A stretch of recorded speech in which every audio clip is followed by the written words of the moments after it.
Hello, I'm pleased to introduce Team Foxtrot, featuring Yoav Gutman, Spencer Kirkpatrick, and myself, Christina Corey. The Foxtrot team has selected the Toyota Prius as our brand of choice for study. We sought a brand that is innovative, successful, publicly traded, and strives towards sustainability. The Prius is manufactured in Aichi, Japan, by Toyota Motor Corporation, the largest motor vehicle company in the world. Early research has shown that Prius buyers and many buyers did not have a deep concern for or understanding for environmental issues.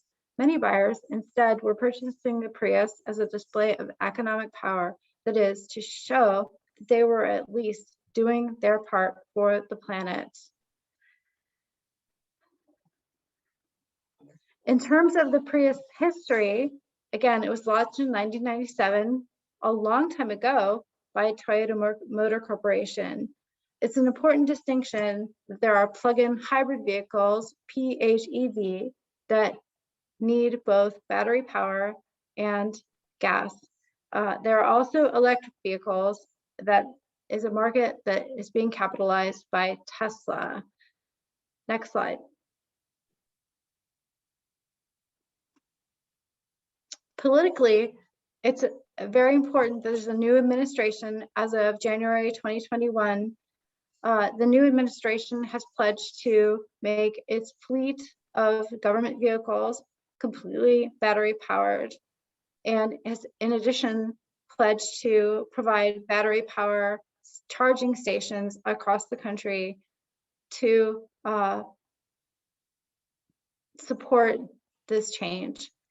It's important to note environmentally that transportation is the largest global source of greenhouse gas emissions, and that Toyota, as the largest motor vehicle corporation in the world, has pledged by 2050 to have a net positive effect on greenhouse gas emissions. Next. Socially, it's important to understand that adoption of battery-powered vehicles is quick, but requires support by charging stations. Technology, in terms of technology, households are pulling on power, and it may not be possible to completely transition every household to a battery-powered vehicle. Next. Thanks, Christina. This is Yoav. And when it comes to the SWOT analysis, the biggest strength that the Toyota Prius has is its brand reputation. And additionally, it was the first to the market. And we'll come back to that because in addition to being a strength, that is also can be a weakness and a threat as well. Additionally, building on Christina's PESTLE analysis, the biggest opportunity in the is the overall market shift towards sustainability. I think she addressed this with the early adopters who were at least aware of it, if not, for kind of social sake rather than the actual environmental impact. While this shift towards sustainability is a huge opportunity for growth, the fact that the Toyota Prius was the first to market can also be perceived as a weakness in addition to a strength, because maybe the weakness is actually that it's not innovative, it's not new. And this is actually something that the Prius or the Toyota Prius brand needs to be a little bit aware of, always being perceived as innovative. Additionally, this kind of building on that, Christina mentioned the fully electric vehicles that just run on battery, the BEVs. That is a huge growing market, and kind of relates to the threats of and maybe the strength and weakness, so to speak, of the first to market mentality or the first to market aspect of the Toyota Prius. And so because the BEVs are a growing sector, that's one of the external threats to the Toyota Prius market.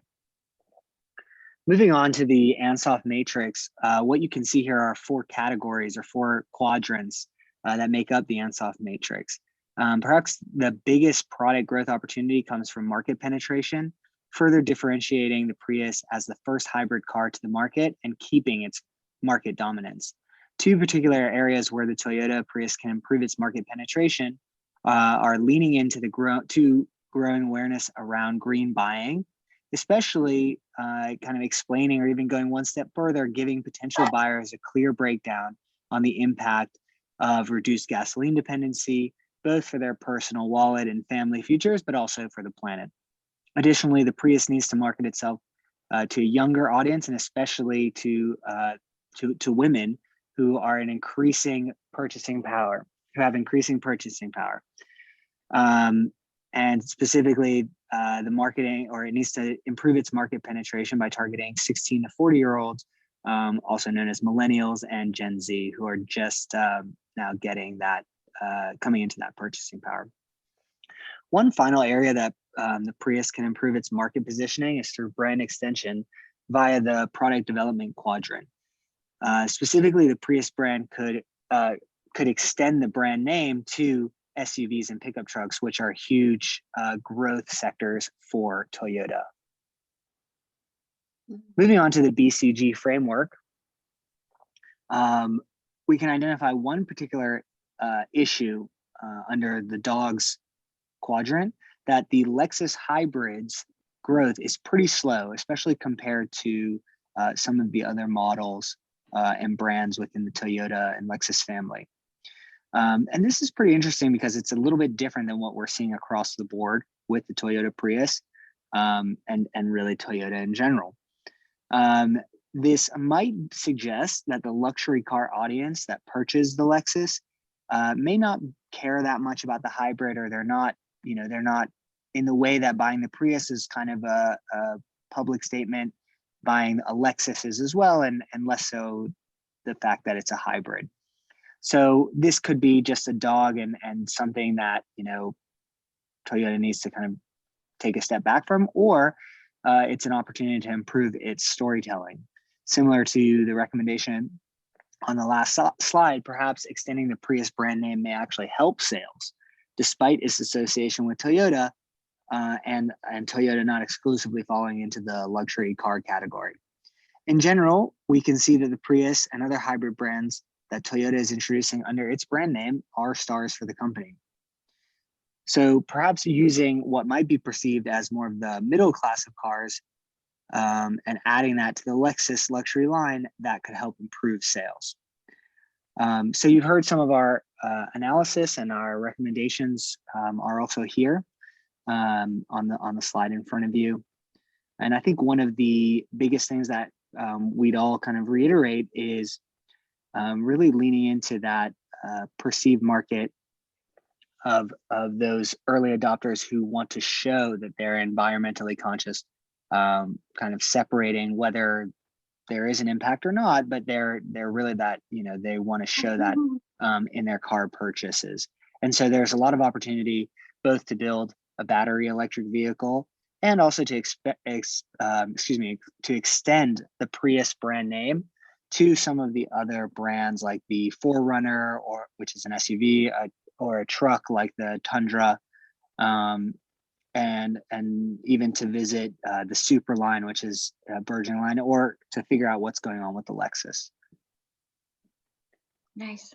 So we want to thank everybody for watching this, and we hope you've learned something, and we're excited to continue sharing our thoughts on the Prius as the semester continues.